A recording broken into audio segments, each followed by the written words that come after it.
se a gente for falar um pouco de cenário político e pensando também um pouco em eleições no ano que vem, o presidente Lula, ele tá vivendo uma boa onda agora, não tá? Assim, as pesquisas indicam que há ali uma melhora na popularidade dele, talvez por conta desse cenário externo com o Trump e com essas negociações acontecendo, e a população talvez esteja enxergando que o Lula tá agindo bem. Portanto, a galera começa a avaliar melhor isso daí. E o Lula eu já vi ele falar em pelo menos 2 oportunidades que será o candidato. Ele falou agora na Indonésia. Pois é. Então, pelo menos 3 vezes eu já vi o Lula falando que ia ser candidato. Quem sou eu para dizer se deveria ou não? Mas eu fico pensando, Gleisi, sinceramente, que... Putz, veja, eu não quero dizer nada com isso, mas todos nós somos finitos. Claro. Tá? Não existe um sucessor claro para o presidente Lula. E eu suponho que isso seja uma coisinha que, talvez até outro dia, quando você era presidente do PT, era uma coisinha que deixava você acordada de noite ou não? Não, claro que o PT tem que pensar nisso, né? Na sucessão, no futuro. Acho que tem alguns nomes e quadros que são preparados, estão se preparando. Mas para essa eleição tem que ser o presidente Lula. Eu não vejo outro nome para fazer a disputa, para concorrer e para ganhar a eleição. Mesmo num cenário sem o Bolsonaro? Mesmo num cenário sem o Bolsonaro. E eu acho que ele está animado e eu acho isso legal. O Lula é o maior estrategista político que eu conheço. É impressionante. Ele ganhou 3 eleições para presidente da República. Então, nós tivemos o fim da ditadura, a Constituição, a Constituinte. Então, nós temos 50 anos de democracia, nem tem 50. Nesse curto espaço de tempo da democracia brasileira, o Lula foi 3 vezes presidente. O PT elegeu 5 vezes a presidência da República, né?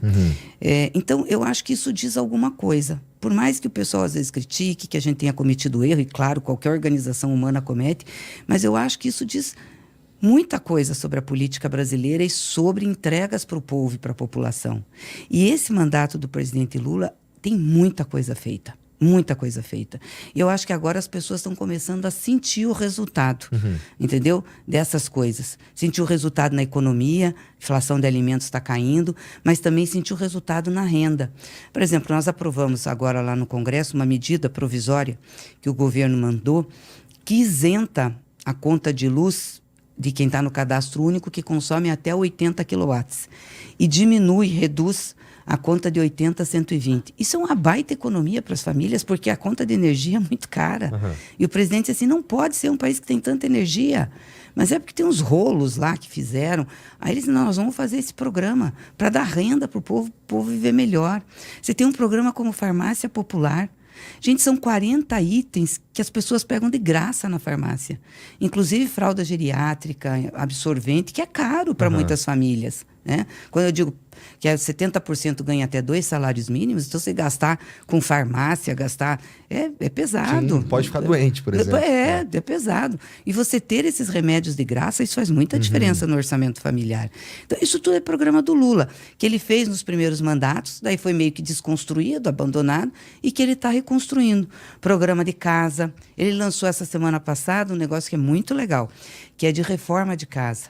E como ele diz, o puxadinho, entendeu? Às vezes a pessoa está lá morando, quer melhorar a casa, quer fazer um banheiro, aí não tem dinheiro. Então, dá um crédito que varia de 5 a 30 mil reais, com juros bem baixos, para a pessoa pegar um empréstimo e ir lá fazer. Isso tem um potencial para a economia que você não tem ideia, porque o cara vai comprar um material de construção aonde ele mora. Ele não vai sair longe comprar. Então, aquilo vai girar, entendeu? Vai dar renda. Então, é muito legal. A cabeça do presidente é essa. Ele pensa com essa cabeça. Né? O que eu faço para melhorar a vida do povo? Eu entendo todas essas medidas, elas têm um impacto real no dia a dia de quem está mesmo passando sufoco. Isso. Né? Então, que essas pessoas, o Brasil é um país que a gente tem muitas pessoas que estão ainda preocupadas se elas vão comer amanhã. Né? E essas medidas que você está me falando, elas pretendem ajudar nesse sentido aí. Mas para a gente resolver esse problema, Gleisi, me parece que o caminho ele começa por uma educação de qualidade. Tá? Também. Uma educação de qualidade, ela precisa de alguns elementos que a gente só vai ver os frutos verdadeiros de algum projeto nesse sentido daqui a décadas. Isso é comumente referido como algo que não dá voto, né? Mas é uma parada que a gente precisa para valer se a gente tiver um projeto se a gente quiser ser alguém no mundo, né? No jogo, no tabuleiro mundial, se a gente quiser ser alguém, a gente precisa ser um país mais com uma sociedade mais consciente para começar, né? Me parece que o modelo democrático do Brasil, o modelo que a gente... como funcionam as coisas. O presidente fica 4 anos, ele pode ser reeleito por mais 4, e aí não pode mais, aí precisa achar ou um sucessor, ou então entra a oposição e por aí vai. A gente está acostumado a ver projetos que começam e são enterrados, e depois renascem e são enterrados.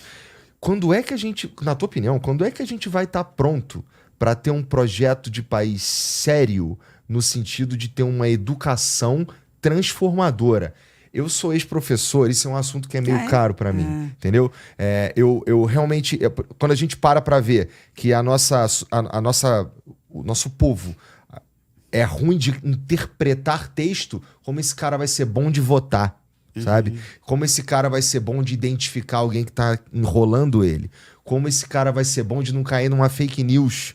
Como esse cara vai lidar com a realidade se ele não é uma pessoa que tem um mínimo de educação mesmo.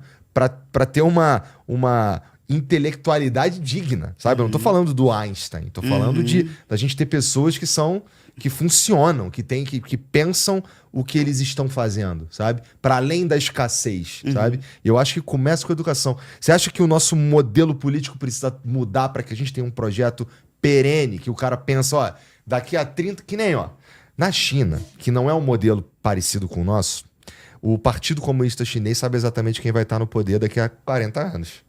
Né? Eles têm planejamento lá eles têm um planejamento para sempre, né? E eu não estou dizendo que aqui a gente tem que ter uma ditadura, nem nada disso.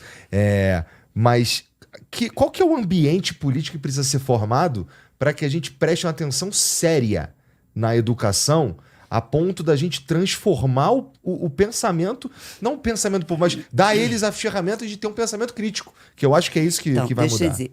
Educação precisa de investimento. Você não faz educação sem dinheiro, certo?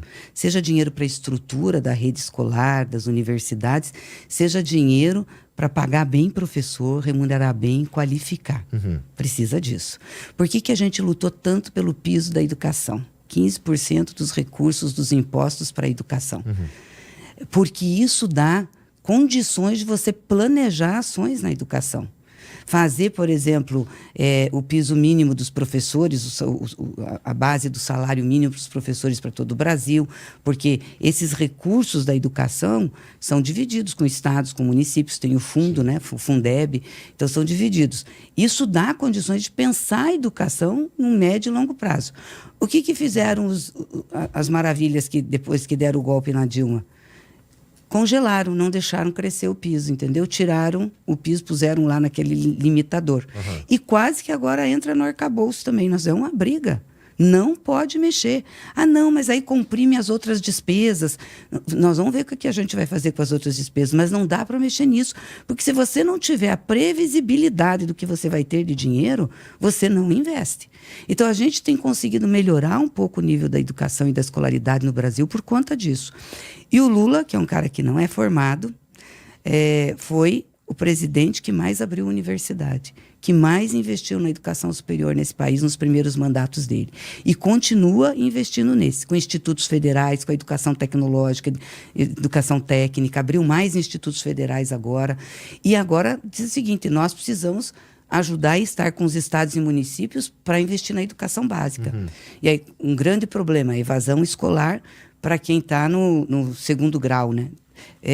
O que ele fez? Nós temos que dar um estímulo para esses estudantes ficarem.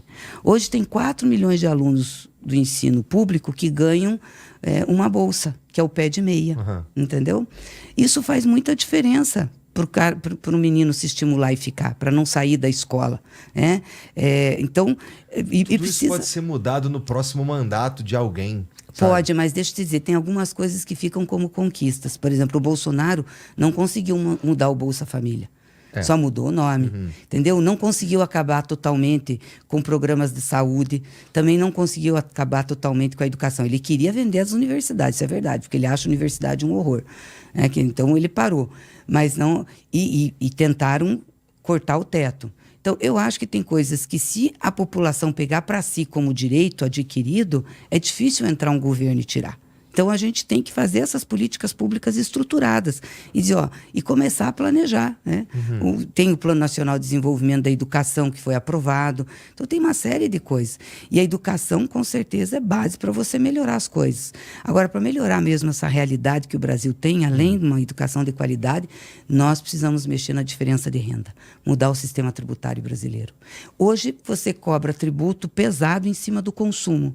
Então, nós pagamos o mesmo tributo no pacote de arroz, senão porque está isento, mas digo, de qualquer outra coisa que paga uma pessoa mais pobre ou que paga um super rico. E a renda não é tributada. Aqui não se tributa dividendos, entendeu? Então, quem ganha... Agora que nós vamos fazer tributação de dividendos para compensar a isenção de R$5.000 no imposto de renda. Isso tem que ser mudado, porque isso é estruturante, entendeu? Você tem 1% da população brasileira que concentra 70% da renda. É loucura isso. Eu entendo. Quais são, assim, o que impede? Porque você está me falando de uma coisa que faz todo sentido, falando isso estando na situação. Sim. Né? A gente, então, tem nas casas muita resistência a essa ideia. Tem, muita. Essa questão do imposto de renda passou porque teve, claro, uma grande articulação no Congresso, mas teve pressão de fora. Nós fizemos muita campanha de redes, de discussão, de debate. Dissemos, não pode, tem que taxar o super rico, tem que isentar. E o povo foi junto, entendeu? Quando foi fala nisso. Taxar o super rico, de que faixa que a gente está falando? Para compensar esse imposto de renda, é uma faixa de quem ganha acima de R$600.000 por ano, começando uma taxação total de 2,5%, até chegar a 10%, quem ganhou 1 milhão, 2 milhões, 3 milhões. E acho que tem que taxar realmente os dividendos, que é onde está a casta, onde tem muita grana, entendeu? Sim. Então, isso tem muita grana. Então, não é justo que o trabalhador pague imposto de renda de 27,5% e quem ganha muito não paga nada, ou paga pouco. O imposto sobre o consumo acho que é o mais nefasto de todos. É o mais nefasto. Na minha opinião leiga, né? Aquilo que você falou é total verdade. O cara paga o mesmo imposto que eu na água. É isso. Né? Então, no refrigerante que ele bebe. Exato. Parece cruel, no fim das contas, né? E não é unânime, não é todo mundo que acha isso cruel, porque isso é só um dado da realidade, né? Não acho cruel, não. Eles não, porque tem uma grande parte ali que acha que é normal, é assim mesmo. Imagina, se eu for mexer nisso, tem que mexer no meu quinhão. Eu acabei de te dar um exemplo de um cara da Faria Lima que falou que para melhorar as contas públicas tinha que congelar o salário mínimo por 5 anos.